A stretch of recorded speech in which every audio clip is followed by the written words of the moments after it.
Respected audience, Assalamu alaikum and very good afternoon. I feel honored and privileged for inviting me such a glorious seminar and giving me an opportunity to present here an article before you. The title of my article is Sufi Order of Bangladesh, Qadiriya Gausiya Ahmadiyya and its researcher Sayyid Ahmadul Haq. The prior version of this article has presented in an international seminar organized by Department of History, Northeastern Hill University, Meghalaya in last September. Sufism is the mystic form of Islam. It's said that the prime spirit of Islam, peace and love, has spread all over the world through the Sufism. In the very early period of Islam, the religion was introduced in the Indian subcontinent through the Sufi saints, who were the forerunner of Sufism in this land. South Asia, our common home, can take pride in being the place where ancient civilization, immensely rich in every sense of the term, enriched our existence as a people over the million years. The civilization of which we are the proud inheritors have been the subject of scholarly works covering many areas and issues. Some of these works are especially notable for highlighting the importance of mystic traditions in our subcontinent. The Sufi ideas and Bhakti movements in the lands stretching from Central Asia to the easternmost part of our subcontinent, Bengal, and the northeastern part of India are notable cases of mystic traditions influencing our civilizational heritage. Sufism and Bhakti movement played a very central role in the evolution of our societies. But that is particularly special about these influences is the fact that there were many strands in these influences which had specific locational context of this origin. In Chittagong in Bangladesh, which formed a part of the Greater Bengal in ancient, medieval and British colonial period, the mystic influences have had its own development with local spiritual leaders playing a major role. The Maizbandari tradition of Sufi orders and its practices were not known widely outside Bangladesh. It had its specific regional context of flowing,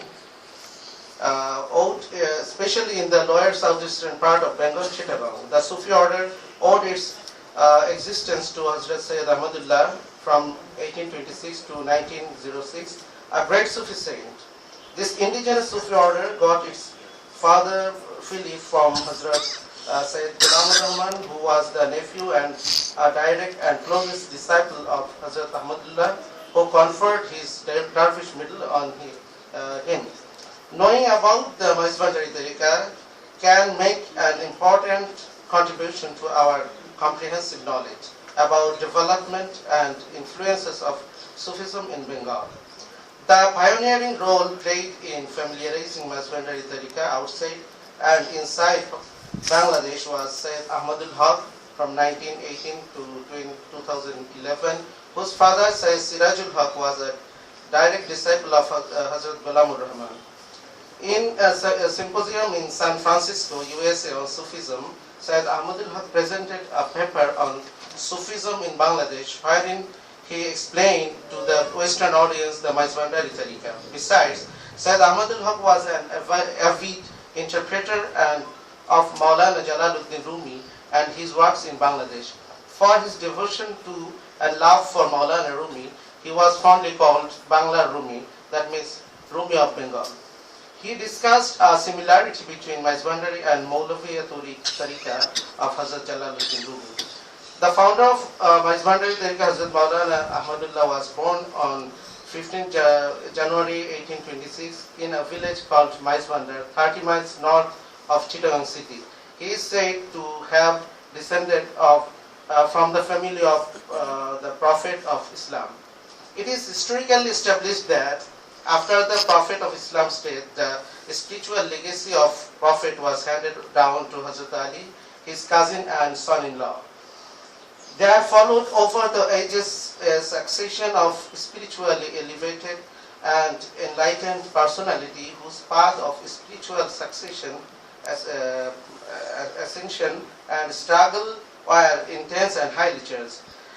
They are known as Islamic parlance as awliya or oli or kutub.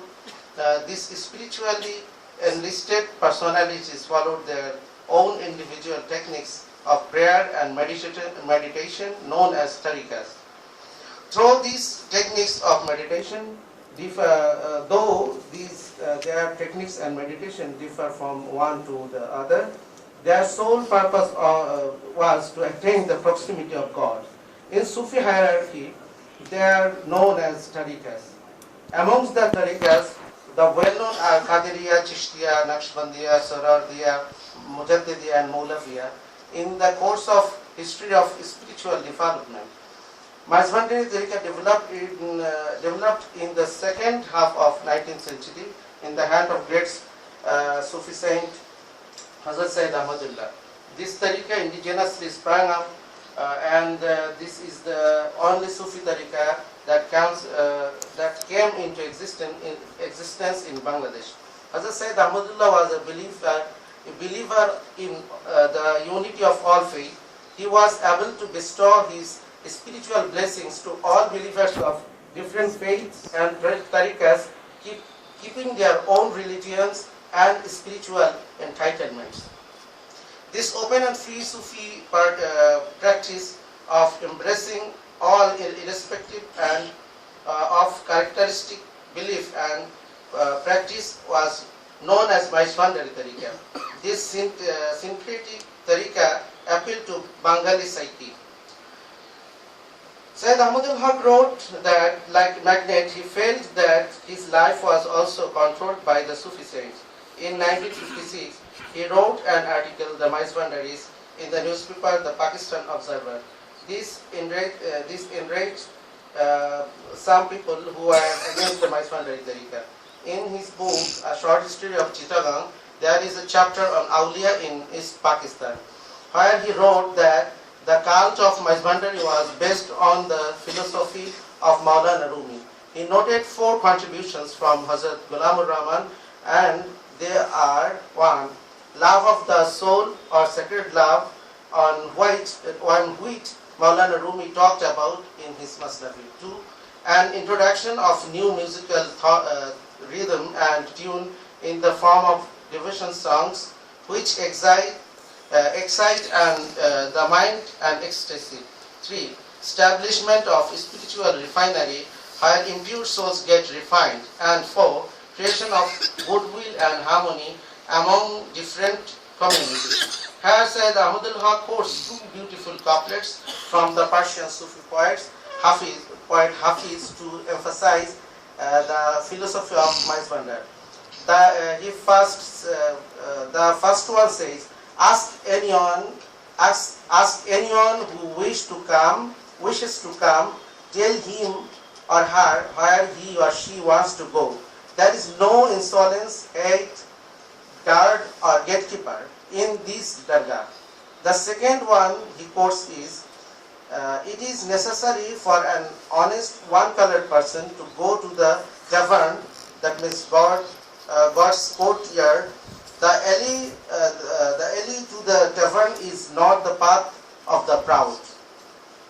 Intellectual and highly educated persons sometimes have a malevolent attitude to dargahs and dervishes, emanating from their casual knowledge.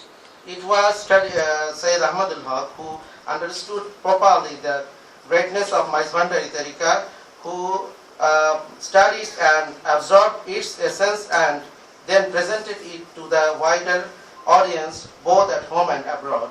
His contribution therefore is of great value to the further generation to appreciate and emulate the Maizbandari Sufi philosophy.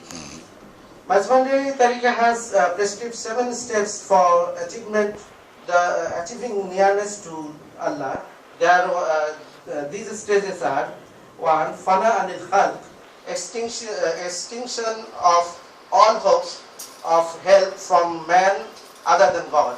2. Fana anil hawa, extinction of all desires. 3. Fana Anil Irada, extinction of all earthly plans. 4. Maute Abiyaz, white death, meaning facing pains of death for achieving purity.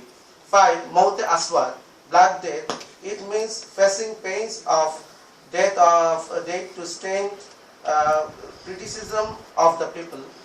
6. Maute Ahmad, red death, it means facing pain of death, freeing oneself from sexual desire and greed. And 7.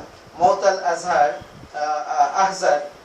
Maut al-Akhzar, green death, it means extinction of everything from thought, heart, expect the love of God. In conclusion, it can be said that we can build a society of peace, unity and brotherhood irrespective of race, religion and nation if we follow the 7 action principle or Usul-e-Saba initiated and guided by the great saint Hazrat Ahmadullah, and only through these we can find a non-violent, compassionate and peaceful new world. Thank you so much. Able to bestow his spiritual blessings to all believers of different faith and tariqas, keeping their own religious and spiritual entitlement. Thank you very much.